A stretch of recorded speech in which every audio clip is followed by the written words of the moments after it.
Bismillahirrahmanirrahim. Oke, rekan-rekan, di sini saya coba menyampaikan untuk materi hari ini di praktikum untuk pemindahan jaringan. Jadi pemindahan jaringan atau scanning network, gitu ya. Sebenarnya pemindahan jaringan ini sudah pernah dilakukan mungkin dari rekan-rekan dari saat kita melakukan kira-kira antara host satu dengan host yang lain itu saling terhubung atau tidak, gitu ya. Nah, itu mungkin yang lebih sederhananya gitu ya, antara peer to peer, atau mungkin di situ kira-kira ada nggak sih yang dari sisi host, mungkin dari target kita atau mungkin di jaringan kita itu kira-kira ada yang lagi live nggak, atau lagi komputernya aktif di terkoneksi yang terhubung di jaringan atau tidak. Nah, jadi seperti itu. Nanti kita akan bahas lebih detail kalau di sisi praktikumnya. Di sini akan saya coba sedikit merangkum ya, mencuplik dari materi di kelas teori. Oke, di sini konsep network scanning. Pertama, network scanning itu termasuk dari active information gathering. Jadi sudah mulai aktif ya. Kalau yang kemarin itu footprinting and recognition itu sifatnya pasif. Jadi passive information gathering. Jadi beda banget. Kalau di sini kita sudah mulai mendekati korban, dia sudah mulai aktif dan sudah mendapatkan apa saja informasi dari korban tersebut, gitu ya. Jadi apa saja sih yang kita peroleh? Yang pertama yaitu kita menemukan layanan port yang terbuka. Jadi port-port itu sudah kita peroleh, gitu ya. Terus dari sisi kerentanan, nah dari sisi kerentanan dan jenis kerentanannya pada mesin target. Jadi kenapa kok bisa kita dapat kerentanan dan jenisnya, gitu ya? Karena di situ kerentanan dan kelemahan dari sistem ya, atau jaringan tersebut kita bisa menemukan versinya. Versinya itu kira-kira ngupdate atau tidak, gitu ya. Patch-nya kira-kira update atau tidak. Biasanya kalau mungkin cari yang gratisan, gitu ya, karena kita juga mungkin ingin namanya belajar, mungkin modalnya pun juga nggak cukup banyak, gitu ya. Akhirnya kita nyari sistem operasinya. Kalau kita ingin menggunakan Windows, cari yang bajakan. Nah, itu akhirnya pun juga kita dari sistem operasi kita itu sangat rentan, gitu ya, karena kita nggak akan pernah update, gitu ya. Mereka minta supaya semacam aktif Windows-nya itu supaya terhubung dengan internet, dan mereka patch-patch-nya itu akan terupdate, gitu ya. Mungkin otomatis atau Anda buat melakukan otomatis atau sifatnya manual. Jadi seperti itu. Nah, di sini kita mendapatkan dari sisi kerentanan dan jenisnya, gitu ya. Mungkin dari sisi versi dari mesin target kita. Terus di situ juga kita akan mendapatkan alamat IP, port, sistem operasi. Terus begitu juga untuk arsitek sistem pada mesin target, gitu ya. Alamat IP, portnya, sistem operasi, terus dari sistem arsitekturnya, gitu. Dari sisi perangkatnya, terus dari mesin target kita. Terus kita mendapatkan IP address pada perangkat jaringan seperti router, switch, terus ada bridge atau mungkin hub, gitu ya, yang terhubung dengan perangkat device ini, perangkat jaringan ini ke beberapa host, gitu ya. Mungkin dia dalam bentuk subnet tertentu atau mungkin dia dalam virtual. Jadi seperti itu. Nah, di sini kita bisa melakukan kayak semacam mapping, gitu ya, mapping dari sisi topologi, gitu ya. Nah, topologi jaringan, misalnya topologi jaringan itu dia posisi antar setiap lantai di gedung itu akan kelihatan semua, gitu ya. Terus bisa juga dia dari kantor pusat, dari headquarter sampai di kantor cabang-cabang dan rantingnya itu semua terhubung. Nah, itu kita bisa pantau semua. Jadi terus di sini ada juga kita akan menemukan keberadaan firewall. Nah, firewall ataupun juga yang untuk IDS-nya, untuk pemantauan, gitu ya.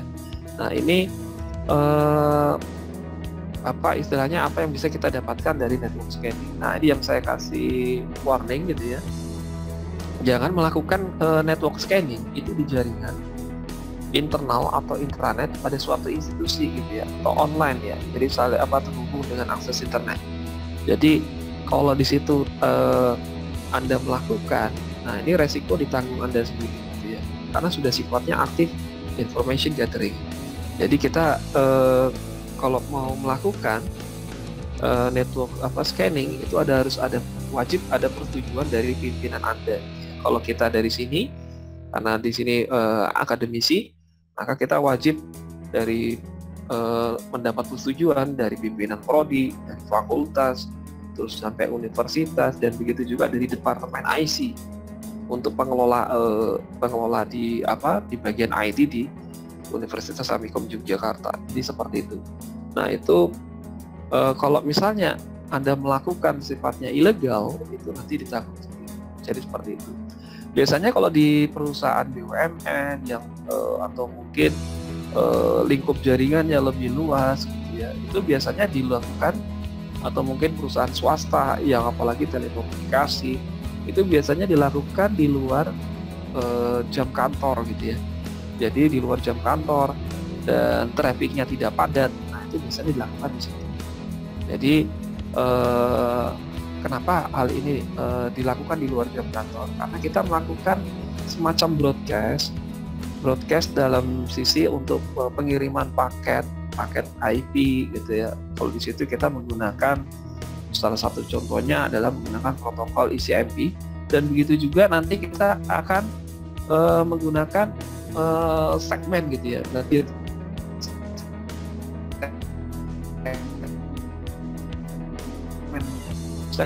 kita gas ke seluruh jaringan. Misalnya kita buat dalam satu subnet, satu subnet atau satu jaringan, itu dikasih range dari 0 sampai 25. Jadi kita broadcast, karena itu akan membuat load di jaringan kita semakin padat, gitu ya. Trafficnya semakin padat, akhirnya membebani jaringan tersebut. Apalagi kita melakukannya nggak cukup sekali, gitu ya. Kalau misalnya berkali-kali, nah jadi ada floodingnya, gitu. Akhirnya kayak semacam kita membuat perantara, kayak kesannya kita ngirim seperti zombie, gitu ya. Nah itu yang nanti perlu diperhatikan, gitu ya. Terus untuk praktikum ini, nah bagaimana kita mengimplementasikan dari network scanning? Nah harapannya kita menggunakan virtual machine atau virtual lab. Nah kebetulan virtual labnya kita sifatnya mandiri, beda kayak di prodi yang lainnya yang mungkin menggunakan yang sudah tersedia di fakultas atau di universitasnya, gitu ya. Jadi mereka membangun VPN terkoneksi ke lab. Nah, jadi labnya kebetulan belum tersedia cukup banyak, gitu ya. Nah, jadi terhubung dengan menggunakan VPN dan dilakukan remote, akhirnya kita bisa terkoneksi ke setiap lab-lab yang ada tersedia di Amikom. Jadi seperti itu. Jadi kita menggunakan apa adanya dari perangkat device kita. Jadi makanya kenapa saya harus membuat kelompok. Tujuannya membuat kelompok adalah kita bisa membagi resource, gitu ya.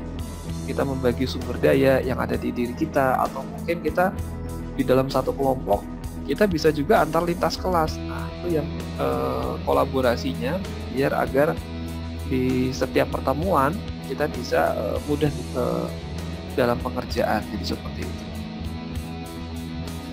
Oke, terus dari sini, nah ini ya untuk virtual lab-nya. Jadi nanti kita buat semacam ada mesin attackernya. Di sini kita menggunakan Kali Linux. Terus di sini ada beberapa target, gitu ya. Dengan beberapa VM ini ada Kali Linux, terus ada beberapa target. Misalnya di sini kita menggunakan Metasploit table yang menggunakan Linux juga. Terus ada Ubuntu, terus ada Windows 10 atau Windows Server, gitu ya.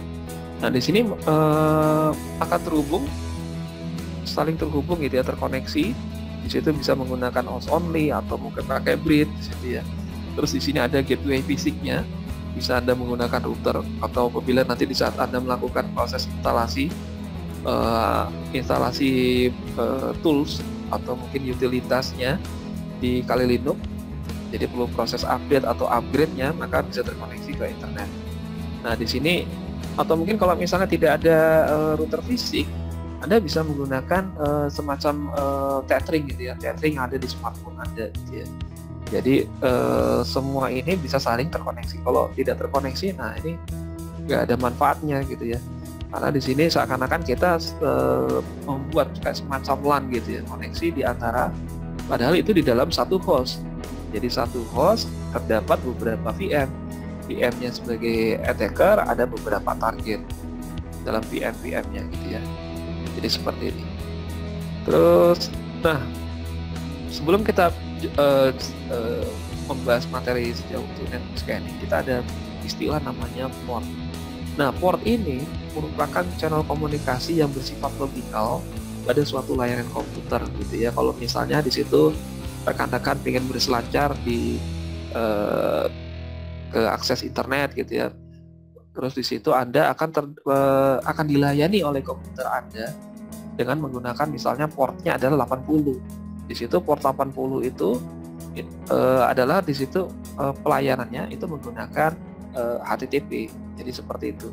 Terus kalau misalnya Pak saya mau mendownload sesuatu di browser, kira-kira gimana gitu ya. Jadi nanti di komputer Anda itu akan memberikan pelayanan. Di situ port number-nya itu menggunakan port 21, yaitu pelayanannya adalah FTP. Jadi seperti itu. Jadi nanti kita melakukan setiap kegiatan aksi tertentu di komputer kita, maka komputer kita akan memberikan port pelayanannya apa yang terbuka di situ, gitu ya. Nah kalau di sini dari port sendiri itu memiliki range di antara 0 sampai 65.535.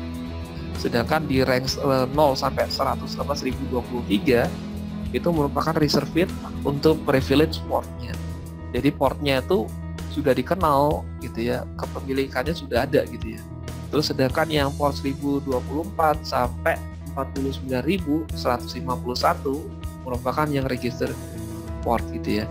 Jadi sudah terregister dari sananya gitu ya. Terus di sini ada port 49.152 sampai 65.535. Nah, ini merupakan dynamic atau unprivileged port. Jadi port ini sifatnya dynamic atau privat, dan di sini kita bisa atur sendiri gitu ya. Atau kesediaannya kita menggunakan port ini. Oke. Terus di sini misalnya ada nomor-nomor port yang tersedia di sini. Yang tadi port sekian misalnya 21, di sini menggunakan komunikasi transportnya TCP gitu ya. Ada yang TCP, ada yang UDP gitu ya. Terus apa saja pelayanan yang tersedia di situ aplikasinya? Yaitu di sini kalau misalnya di port 21 pelayanannya adalah FTP untuk proses download. Di sini menggunakan TCP gitu ya. Jadi nanti Anda harus tahu perbedaannya antara TCP dan UDP. Sedangkan di sini kalau misalnya UDP kita menggunakan misalnya di port 269 kayak 67, 68, 69 gitu ya. Di sini contohnya menggunakan pelayanan untuk TFTP, Trivial File Transfer Protocol gitu ya. Di sini komunikasi transportnya itu menggunakan UDP. Apa sih kira-kira perbedaan antara TCP dan UDP gitu ya? Kalau TCP itu connectionnya itu oriented gitu ya. Jadi kita berorientasi ke koneksi gitu ya. Jadi kalau misalnya si pengirim dari sumber ke penerima itu akan mengirimkan sesuatu, dia akan melakukan proses sinkronus dulu. Kira-kira yang di sana sudah siap belum? Kalau sudah siap, dia akan mengirim sinkronus ACK. Ya kan? Oke, saya sudah siap nih menerima paket Anda gitu ya. Setelah itu apa? Kita akan melakukan proses pengiriman. Kalau sudah melakukan proses pengiriman, dia akan oke, saya siap terima data Anda gitu. Kalau udah saya terima, maka di sana kira-kira gimana? Oke, saya terima nih ACK nih. Oke, saya kirim lagi ya. Jadi setiap ada paket yang akan dia kirim, dia di sana akan merespon. Oke, saya siap menerima. Tapi kalau misalnya di sisi penerima itu paketnya gagal dikirim, saya mungkin ada traffic atau mungkin di situ ada gangguan, maka si pengirim wajib mengirim ulang kembali sebelum pengirim berikutnya gitu. Jadi ada model kayak semacam sinkronusnya gitu ya, sinkronus terus sequence gitu ya. Jadi sesuai dengan nomor urutnya gitu ya. Jadi dia akan kembali ngirim ulang kembali apabila di sana tidak akan menerima dari sisi penerima. Beda dengan komunikasi transport di UDP. Kalau UDP pokoknya dia sudah mulai di saat dia melakukan proses pengiriman, pokoknya di sana si penerima taunya ya udah siap aja gitu. Mau di si pengirim itu akan ngirim terus ada gangguan gitu ya, ada gangguan di traffic, Maka si penerima itu ya nggak tahu gitu ya, ini gimana nih, saya sudah terima tapi kok ada gangguan, tapi belum full gitu ya, belum paketnya belum full gitu ya, atau mungkin ada cacatnya gitu ya. Maka si pengirim pun akan melakukan pengiriman, misalnya dia akan mengirimkan ke berikutnya, file berikutnya, jadi tanpa mempedulikan posisi di penerima gitu ya. Nah, itu kalau komunikasi model untuk UDP. Nah, kalau untuk TCP, apa saja sih aplikasi atau pelayanan yang bisa diterapkan? Contohnya misalnya FTP, SSH, Telnet. Ini penting banget karena apa? Ada proses perulangan kembali gitu ya. Beda kalau yang kayak UDP. Nah, kalau di UDP ini modelnya contohnya kayak streaming, kayak buat video, terus ada voice gitu ya, model-model streaming gitu ya, kayak di multimedia gitu untuk UDP itu prosesnya seperti itu. Nah, di sini ada contoh untuk kita melakukan scanning, yaitu mengirim ping swab gitu ya. Misalnya kayak tadi dari satu host ke host yang lain, atau mungkin kita melakukan ping swab-nya dengan tambahin opsi minte gitu ya. Jadi kira-kira itu seperti apa hasilnya. Terus di situ juga kita akan membuat range dari 0 sampai ke sekian IP gitu ya. Nah, itu juga kita melakukan ping swab. Tujuannya apa sih sebenarnya?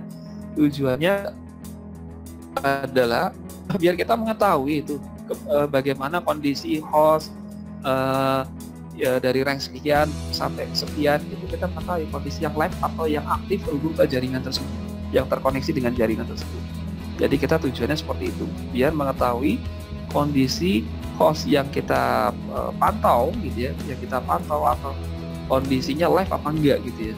Percuma aja kalau misalnya kalau kondisinya mati gitu ya, atau tidak terhubung, ngapain kita melakukan pertasan, ya kan? Tujuannya ngapain kita, komputernya mati kok, perangkat device-nya mati, ngapain kita melakukan pertasan gitu ya. Kayak misalnya kita melakukan pencurian atau perampokan di suatu rumah gitu ya, rumahnya kosong tanpa berpenghuni, berhantu gitu ya, ngapain kita ngerampok di sana gitu ya, padahal itu rumahnya kosongan gitu ya, nggak ada penghuninya, nggak ada padahal rumahnya kosong atau berhantu gitu ya. Nah, itu akan menyebabkan risiko sendiri pada pelaku untuk peretasannya. Jadi seperti itu ilustrasi. Oke, terus selanjutnya ini ada beberapa contoh tools yang kita akan gunakan. Di sini kita menggunakan semacam compliant interface, dan di situ kita memberi beberapa komen. Di situ ada opsi misalnya nmap, min sp, p-nya capital gitu ya. Terus di situ ada alamat IP-nya dengan netmask-nya adalah 24. Jadi nanti dari range dari 0 sampai 255 akan kita ketahui itu kira-kira host mana yang kondisinya masih up atau aktif gitu ya. Atau mungkin di situ kira-kira yang lagi down, yang tidak aktif seperti apa gitu ya. Akan kelihatan semua. Nah, di sini kalau yang Anda lihat di sini kita akan bisa mendapatkan alamat karena ini kita udah alamat IP yang ada dari range 0 sampai 255 akan kelihatan semua. Dan begitu juga alamat MAC-nya gitu ya. Nah, inilah yang kebetulan alamat MAC ini yang posisi berada di layer data link ini akan sangat membantu kita melakukan proses peretasan. Jadi gitu ya. Karena apa? Karena alamat MAC ini sifatnya adalah unik. Alamat unik dari setiap perangkat device kita gitu ya. Karena nggak ada yang alamat MAC ini sama gitu ya. Itu pasti berbeda setiap perangkat device-nya atau karena itu sesuai dengan vendornya. Oke, terus di sini kita juga bisa dapatkan apa saja sih komen atau perintah yang kita menggunakan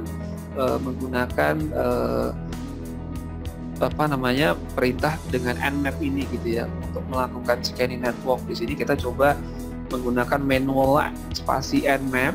Terus bisa juga kita dengan memberikan perintah nmap spasi strip help gitu ya, atau juga kita bisa memperoleh di situs online-nya nmap.org. Jadi dokumentasinya Anda bisa membaca, karena di sini nanti banyak sekali di setiap dalam ujian materi C itu menggunakan dengan instruksi ini ya, instruksi nmap itu paling sering keluar dibandingkan dengan menggunakan beberapa tools yang sifatnya sudah GUI. Karena kalau dengan nmap, ini ternyata ini perintahnya apa sih sebenarnya gitu ya. Jadi kalau dengan min S atau capital P, dia akan bisa mencari berapa sih melakukan network scanning dalam jaringan tersebut. Oke, terus kita memberikan contoh untuk nmap dengan instruksi ini, nmap spasi min S, T-nya capital, bukan T kecil ya, tapi T capital.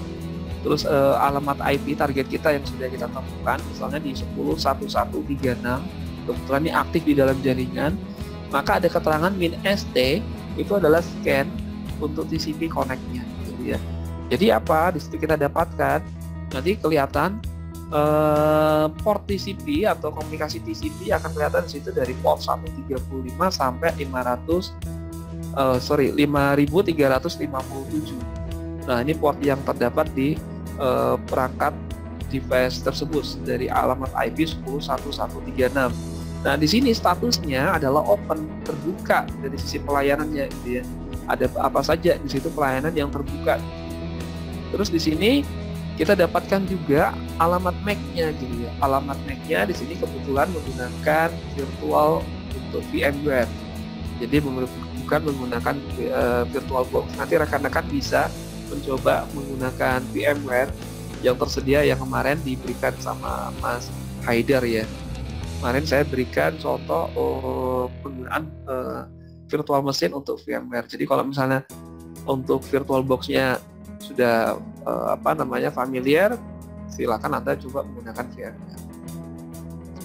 Oke, di sini kita akan muncul seperti ini. Kalau kita memberikan opsi min S, terus T capital, jadi nanti akan keluar semua port yang terbuka dari sisi pelayanannya. Pelayanannya apa aja? Ya ini contohnya. Kalau di sini kan modelnya MSRPC, biasanya untuk model Microsoft-nya, RPC-nya, terus NetBIOS, terus ada Microsoft DS, ada USDP. Nah, ini kelihatan semua dari portnya. Nah, kalau misalnya modelnya seperti ini. Nah, tadi kan ada 5357 portnya, tapi kalau kita buat seperti ini, maka di sini akan dibuat semacam range portnya gitu ya. Jadi kayak kita misalnya minus P terus 1 sampai 2000, maka dibatasi range dari port sekian 1 sampai 2000 apa saja yang akan bisa kita peroleh dari pelayanan yang akan terbuka di perangkat device di alamat IP-nya adalah 10.1136. Nah, sedangkan kalau yang opsi min S T capital itu menunjukkan adalah scan TCP connect. Jadi seperti itu. Terus di sini ada beberapa contoh yang akan nanti saya berikan. Silakan nanti dicoba-coba saat praktikum. Anda coba di rumah gitu ya. Terus di sini ada contohnya nmap, S kecil, terus ada S capital, terus ada min A capital, terus alamat IP targetnya gitu ya 10.10.1.36. Nah, ini kalau penunjukan dari min S kecil atau S capital itu adalah scan TCP sinkronus. Terus di sini ada min A capital itu menunjukkan sistem operasi, versi dan trace root-nya. Jadi akan tertampil semua dari perangkat device tersebut, dari sistem operasinya, versinya berapa gitu ya. Mungkin di situ sistem operasinya Windows 10 atau mungkin dia menggunakan ada virtual mesinnya, maka akan kelihatan semua. Terus di situ dari kita menuju ke target kita, berapa hop yang kita akan lewati di situ. Nah, ini akan kelihatan semua dari threshold-nya, tampil semua dari secara detail ini. Terus ada beberapa kalau misalnya kita menggunakan nmap, instruksi ini ya min S kecil, N kecil, terus alamat IP-nya, terus kasih kita range dari 1 sampai 254, maka di sini kita akan memperoleh pesan di sini. Misalnya min S N, di situ perintahnya adalah ping scan. Jadi kita melakukan ping scan dari range 1 sampai 254. Nah, terus di sini ada tambahan di belakangnya min O kecil, ada G capital menuju ke target 1, ada file target 1. Nah, tujuannya apa? Jadi kita melakukan scanning ini itu akan menuju ke proses penyimpanan di target 1, dan kita bisa membaca file target 1 dengan perintah get target 1 atau menggunakan nano target 1. Jadi seperti itu. Terus di sini ada command nmap min V kecil, terus min A capital, alamat IP-nya adalah 10.10.1.36, maka min_v itu menyatakan adalah verbosity atau detail infonya. Terus ada min_a capital adalah sistem operasi, terus versinya, terus threshold-nya. Jadi akan sama seperti yang di atas tadi ya. Jadi sistem operasi akan ditampilkan versinya, terus ada threshold-nya gitu ya. Nah, yang lebih detail lagi mungkin seperti ini. Jadi nmap, ada komen ini, nmap min_s kecil, terus v capital, terus min_a capital, min_o bukan 0 ya, tapi min_o, terus 10.10.1.36. Sedangkan min_s v, s-nya kecil, v-nya capital, ini menunjukkan info service-nya. Jadi info service aja gitu, info service atau versinya gitu ya. Jadi tujuannya apa? Kita bisa mendapatkan vulnerability-nya atau kerentanannya dan kelemahan dari suatu sistem itu gitu ya. Jadi lebih detail lagi gitu ya. Kira-kira dari port tertentu itu apa saja service-nya, versinya seperti apa gitu ya. Mungkin di situ mungkin versinya jadul gitu ya, sudah lama gitu ya, nggak pernah diupdate, patch-nya akhirnya apa, dan itu bisa menyebabkan sangat mudah bagi seorang attacker melakukan suatu peretasan dengan versi yang lama. Ada kelemahan-kelemahan dari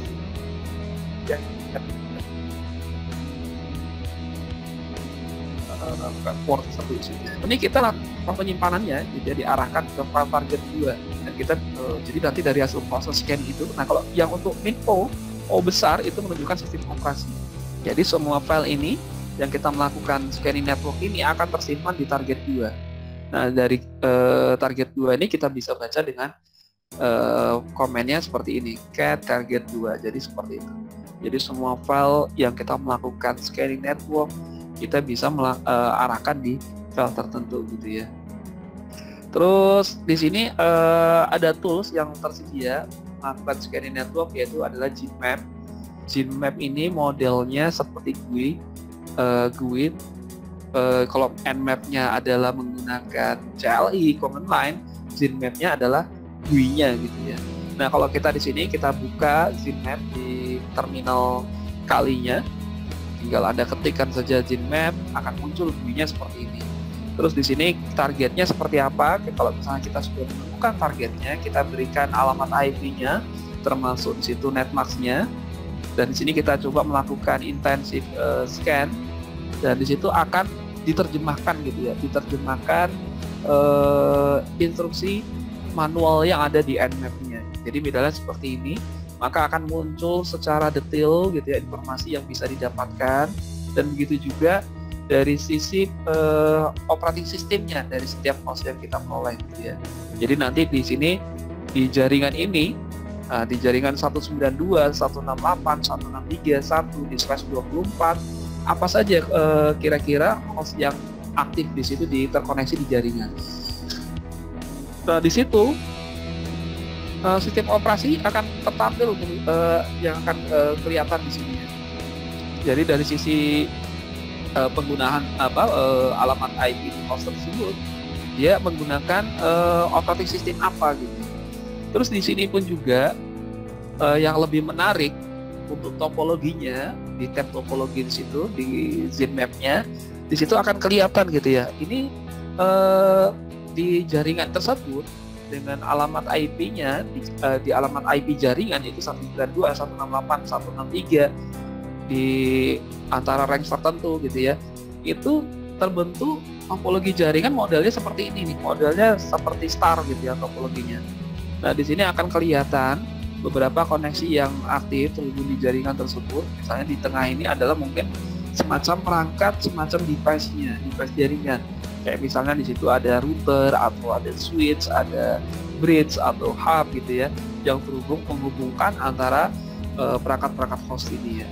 Jadi kalau misalnya di situ ada semacam warna node yang merah, ini menunjukkan indikasi bahwa kita bisa melakukan suatu peretasan ya, sifatnya kritikal, gampang, mudah dilakukan peretasan. Beda yang warna kuning, kita mungkin bisa melakukan peretasan karena trial gitu ya, mungkin di antara kita coba-coba gitu ya, kira-kira ini bisa nggak kita lakukan, apalagi yang dibandingkan warna hijau. mungkin lebih sedikit kita resusnya lebih sedikit sangat apa istilahnya tidak terlalu mudah dibandingkan yang warna merah atau warna kuning. Oke, mungkin ini contoh tampilan GUI model Nmap-nya gitu ya. Jadi ada beberapa fitur yang sangat mudah kalau di Nmap, sifatnya lebih manual kita dibandingkan kita menggunakan Zinmap. Karena kita di sini kalau di Zinmap kita udah terbentuk untuk topologi jaringannya. Gitu ya. Jadi ada beberapa nanti tools yang tersedia. Nanti silakan dicoba di saat penugasan praktikum. Apa saja sih kalau kita mendapatkan informasi dari target kita, gitu ya, untuk melakukan scanning network. Untuk vulnerability sebenarnya Nmap pun sudah tersedia gitu ya, karena gratis, kita bisa akses di Kali gitu ya. Kalau Zinmap kan bisa juga kita akses di Windows gitu ya, kita install karena bukan bawaannya, kita bisa pakai juga di platform Windows, sedangkan di Kali pun juga sudah tersedia gitu, seperti itu. Terus dari sisi penugasan, rekan-rekan bisa mencoba beberapa tools yang tersedia. Di sini ada beberapa labs dari 1 sampai 15 gitu ya. Terus ada tool yang kira-kira yang sudah biasa kita familiar kita gunakan. Di sini kalau dikasihkan warna merah itu biasanya sering digunakan. Sedangkan yang nomor 1 ini kita coba, kita melakukan scanning network, kita menggunakan Colossal Packet Builder gitu ya. Kita bisa coba di situ. Mungkin ada beberapa tools atau utilitas yang kira-kira digunakan karena sifatnya ada freeware atau mungkin shareware gitu ya, yang cuman sebatas jangka waktu tertentu gitu ya, dan mungkin Anda diarahkan supaya menggunakan yang premium atau yang profesional gitu ya, dengan harga yang mungkin modelnya sifatnya berbayar. Nah mungkin di situ utilitas tersebut ya mungkin fitur-fiturnya lebih lengkap gitu ya. Nah makanya pas waktu kami saat pelatihan untuk materi C ini, nah rekan-rekan mungkin kalau niat banget dengan menggunakan beberapa tools bisa berkolaborasi patungan biaya untuk bisa membeli produk tersebut gitu ya. Kalau dulu pas waktu instrukturnya atau tentornya itu memberi apa istilahnya cuma memberi simulasi dengan fitur yang berbayar, karena di situ mereka biasanya patungan atau mungkin dari institusinya membelikan gitu ya, karena untuk praktek gitu ya dari sisi mereka gitu. Oke, mungkin kita menggunakan apa adanya dulu, mungkin sekedar apa ya, paling tidak walaupun di situ trialnya cuma ada yang sebatas 5 hari. Kalau yang dulu kemarin saya bisa mendapat ada yang 13 hari gitu ya. Ada yang 13 hari, 5 hari, 13 hari. Sudah cukup lumayan kita melakukan percobaan gitu ya. Oke, terus di sini kita misalnya menggunakan tools mapping. Di situ kita melakukan teknik crafting. Nah, crafting ini kita bisa mengotak-atik gitu ya, kira-kira paket TCP-nya yang kita akan kirimkan atau paket UDP-nya kirim ke targetnya. Jadi ada proses crafting-nya gitu ya. Terus ada tools megaping. Di sini kita melakukan troubleshooting di jaringan dasarnya untuk megaping. Jadi ini mungkin lebih simpel nanti dari lab 1 sampai lab 9 gitu ya. Terus kita juga menggunakan Nmap tadi yang sifatnya manual, ataupun juga kita menggunakan yang Zinmap. Nah, yang di sini kita memahami proses network scanning-nya gitu ya. Dan ini kalau jangan Anda abaikan dalam komen di Nmap, itu biasanya sering keluar di saat ujian gitu ya. Di saat ujian C itu biasanya banyak komen-komen dengan instruksi untuk Nmap-nya. Itu coba nanti Anda pelajari apa sih instruksi ini, dengan apa perintah seperti ini itu apa fungsinya gitu ya. Terus di situ ada juga yang NetScan Tools Pro. Nah, kalau di sini Pro ini sudah pasti ya untuk arahnya lebih fitur-fiturnya lebih lengkap gitu ya. Tapi kalau misalnya cuma dikasih trial pun juga misalnya 5 hari Anda bisa mencobanya gitu. Di sini walaupun nanti yang freeware ini yang gratisan fiturnya walaupun tidak lengkap ya paling tidak sudah mencukupi gitu ya. Jadi kita akan bisa melakukan scanning di suatu jaringan. Terus di sini juga untuk IP tools. Nah, ini ya kita melakukan di traffic jaringan. Terus di situ kita bisa mendapatkan melalui adapter komputernya gitu ya, di card jaringannya seperti apa gitu. Terus kita, nah ini Angry IP Scanner nih, kita buat misalnya melakukan checking di setiap komputer atau mungkin perangkat hostnya, kira-kira mana yang aktif, yang masih live di antara range tertentu gitu ya. Misalnya di subnet atau di jaringan tertentu itu dari range sekian atau sekian, itu bagaimana kondisinya, apa dia masih aktif atau terhubung ke jaringan kita gitu ya. Mungkin dia terhubung tapi dalam kondisi masih, kalau misalnya terhubung kan dalam arti itu sudah terkoneksi, kondisinya masih kondisinya adalah aktif atau hidup gitu, atau live gitu. Jadi seperti itu. Kalau misalnya kondisinya mati, ngapain kita mau melakukan pertasan gitu ya. Terus di sini kita melakukan teknik scanning network untuk kita eksplorasi gitu ya, apa saja sih model tekniknya gitu ya. Terus di sini ada ini yang sering kita biasa gunakan, menggunakan ping atau threshold gitu ya. Kita lakukan probing untuk ICMP gitu ya. Jadi kita melakukan protokol untuk ICMP-nya seperti apa gitu ya, dari apa namanya, kasih opsi minte gitu ya, dia akan terus sequence gitu ya, koneksi edge shoppingnya gitu ya. Jadi dia akan kirim terus dia kasih respon. Nah, itu kondisi seperti apa. Kalau dari model threshold kita juga akan mengetahui bagaimana kita bisa sampai ke tujuan, itu berapa hop yang akan dilewati atau berapa router yang akan terlewati sampai menuju kita ke tujuan target kita. Jadi seperti itu. Oke, terus selanjutnya kita menggunakan tools multiple decoy IP address. Kita bagaimana melakukan proses penghindaran dari deteksi scanning. Nah, ini contohnya dari tools ini yang kita bisa gunakan. Terus ada proxy workbench, terus ada proxy switcher. Nah, ini kayak modelnya anonymous, atau kita bisa jadi kalau dari sisi di proxy itu kita juga bisa menerima paket data. Jadi kalau dari sisi kita ya sebagai sumbernya, kita bisa sebagai menerima paket data, dan kita juga bisa melakukan proses pengiriman ke tujuan. Nah, dengan adanya proxy ini, nah kita ngirim paket. Sebenarnya tujuannya proxy server ini itu tujuannya supaya si penerima tidak mengetahui asal muasalnya paket dari sumber itu. Jadi kita nggak tahu nih, oh ini saya ada dapat kiriman paket, tapi pengirimnya siapa gitu, sumbernya siapa gitu. Nah, ini kadang-kadang ada proses di tengah-tengahnya, itu ada namanya proxy server, dan itu bisa dilakukan seorang attacker untuk semacam man in the middle gitu ya. Jadi antara dilakukan melakukan serangan di antara si attacker menuju ke si target kita gitu ya. Jadi si attacker tujuannya adalah mengaburkan atau tidak mengirim semacam paket, tapi kita tidak tahu siapa sih pemilik paket tersebut gitu. Jadi nanti dari sisi penerimanya, ini sumbernya dari mana muasalnya gitu ya. Oh, ini saya dapat kiriman ini tapi nggak ada si pelaku atau pelaku pengirimnya atau sumbernya. Nah, biasanya kalau kita mengakses suatu website yang biasanya diblokir oleh pemerintah, yang sebenarnya tidak layak diakses gitu ya, kita bisa menggunakan semacam proxy gitu ya. Terus di sini pun juga kita menggunakan beberapa ada tools yang tersedia dari bawaannya Kali, yaitu Wireshark yang biasa kita sering gunakan.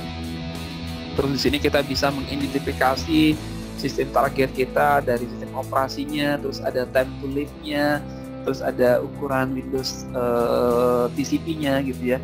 Terus di sini kita bisa tahu nih antara TTL time to live-nya mungkin dari sisi 64 atau mungkin 128. Nah, kita bisa mengidentifikasi dari sisi target kita itu penggunaan platformnya apa, sistem operasinya apa. Misalnya di situ si pengguna itu menggunakan semacam distro Linux. Nah, itu modelnya nanti TTL-nya akan kelihatan tuh. Oh, ini TTL-nya 64. Kita kirim, oh kita melakukan sweeping ping. Nah, di sini kelihatan, oh ternyata TTL-nya 64. Berarti si pengguna itu pasti menggunakan distro Linux.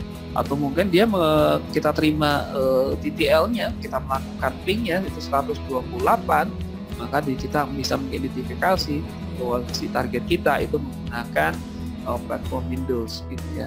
Nah, itu akan kita pelajari di situ. Terus di situ kita bisa menggunakan tools untuk penggunaan toolnya adalah network topology mapper. Kita bisa membaca secara diagram atau bisa menggunakan tertampil kira-kira topologi di jaringan suatu institusi tersebut akan seperti apa gitu ya. Atau mungkin di modelnya dalam bentuk star, atau di situ dia modelnya seperti menggunakan model bus, atau mungkin modelnya mesh gitu ya. Nah, itu contoh-contoh yang kita bisa lihat dengan beberapa mapper atau mapping di jaringan. Nah, ini mungkin seperti itu yang bisa saya sampaikan. Mungkin kurang lebihnya silakan kalau rekan-rekan ingin bertanya, monggo. Saya rasa kami cukupkan sekian saja. Terima kasih. Assalamualaikum warahmatullahi wabarakatuh.